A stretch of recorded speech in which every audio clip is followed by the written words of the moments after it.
All right, so I am at Kentucky here in the Cup Series this time. This is a setup that I've really struggled with. I'm still not completely happy with it. I've got down to the time of 30.6. I feel like there is a tenth or two of speed left, but I just can't quite figure out exactly where it's at. But I think 30.6 is still pretty respectable. Tire wear is pretty good.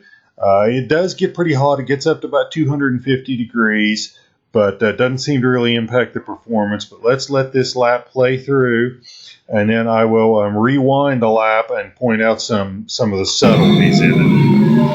Actually, I'm going to fast forward here to get us up to the start-finish line here. So here we are coming to take the green, and really low on the apron here. More or less running the suggested line, maybe staying just a hair inside of it. Well, that sound quality is really bad on this, but I hope it's still beneficial. Stay a little bit lower than the prescribed line or suggested line through 3 and 4. Stay really low coming off 4 down near the yellow line.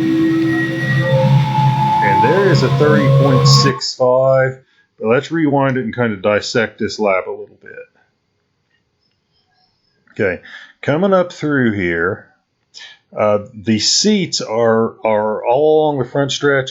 They alternate a section of blue seats, then I'd call it tan, I guess, or maybe yellow seats, then blue seats. So when you hit this last section of tan seats, somewhere in there is where you want to lift and you want to let the car settle down to the bottom. When it settles down to the bottom, then you get back into gas. But I'm going to roll through this here so you can hear me lift, and there's no brake. It's just a lift, and then you can hear me get back on the throttle.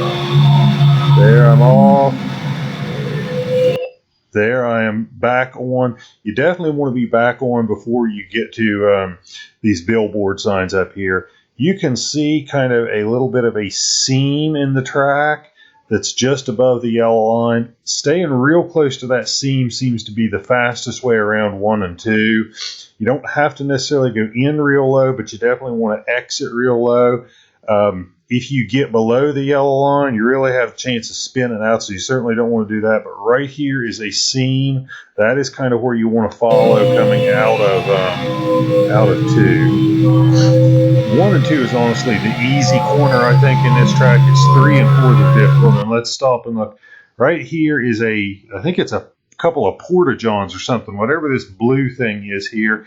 That is not necessarily the point to be off the gas, but it is the point to be off the wall. So you are really starting turn 3 right here, because this is the point where you got to start bringing the car off the wall and bringing it down towards the apron. And you're more or less kind of just a little bit before this green light here, or I guess it could be a yellow light too, but it's green because we're under race conditions. A little bit before that, you're going to get off the throttle, and you got to get it down to the yellow line here. Don't go below the yellow line, because in the middle of the corner, you are likely to spin out if you are below that yellow line and on the throttle. But get down near that yellow line, and that's how you're going to get through the corner, or through the middle of the corner here.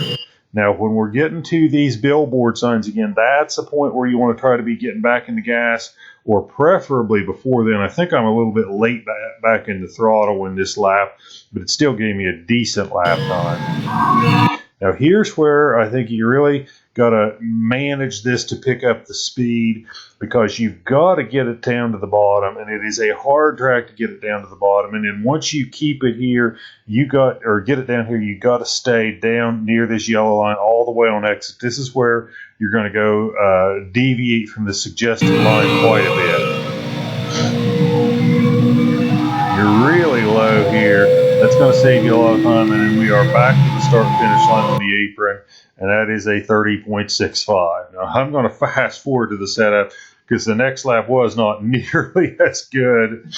It's more of an example of probably what not to do, because I think it was a 30.84. So yeah, that's not a good example of what to do. Like I said, I feel like there is a tenth or two of speed left in this setup, but I don't know exactly where it is, but I think that's still a pretty respectable lap. So let's talk about the setup here. This is kind of similar to my Xfinity Series setup in that I am very low on the front weight at 49.3, which is really low even by my standards. I'm 49.4 on the wedge, which again is pretty low. The front and rear tire pressures I think are pretty close to the default settings. I went pretty high up on the front sway bar. I felt like I wasn't having a lot of trouble getting into the turn, and I didn't want the car rolling over too much on the right side with a weaker sway bar, so I went with a pretty high front sway bar. I went really aggressive on the left front camber because I was desperately trying to get the car to turn. I made some tweaks on the right track bar because I felt like I was getting a little loose on the exit. The grill tape is at 50, and that will run you a little bit hot. It'll get close to 250 degrees. And in Kentucky, I run a 3.45 gear ratio, which is very low gear for a 1.5 mile track. But you're in the corner so much, and you need so much drive off the corner that I ran a pretty low gear there to help with the drive off the corner. So that is the setup. I've seen some setups that are 30.4s. I just couldn't get there. And again, I'm not an elite driver. Somebody with a little more talent than me might take this setup and put it at 30.4. But I think it's pretty stable. You get good tire wear. So I hope this is a good setup for you all. Hope you like it. Thank you for watching. If you got any questions, leave it in the comments, or other tracks you want to see a setup on, let me know. And once again, thank you guys for watching. Please hit the like and subscribe button. It would mean a great deal to me. And hope this is a good setup for you and it helps you get some fast lap times out